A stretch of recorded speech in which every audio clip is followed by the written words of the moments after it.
पायाळू देखणा संशोधक. आतू बाहेरू चोखाळू सूर्य जैसा निर्मळू तत्वार्थीचा पायाळू देखणा जो.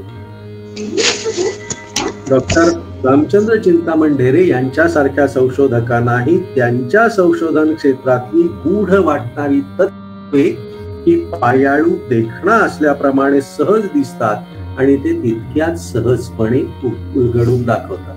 डॉक्टर राचिम ढेरे यांचे या क्षेत्रातले पहिले गुरु म्हणजे विका राजवाडे, दत्तोवामन पोतदार या सगळ्यांचे संस्कार घेत ते आले. पण ढेरेंचं वेगळेपण असं आणि कुठल्याही चांगल्या संशोधकाचं ते असतंच की हळूहळू ते आपली स्वतंत्र चोखाळतात आणि मग त्या मार्गावर ते प्रवास करायला लागतात. म्हणजे एखादी म्हण, एखादा उखाणा, फार का एखादी शिवी किंवा लोकांच्या सगळ्या म्हणी याला विका राजवाडे अनवट साधनं आणि तितकीशी भरवशाची साधनं नाहीत असं म्हणत असत.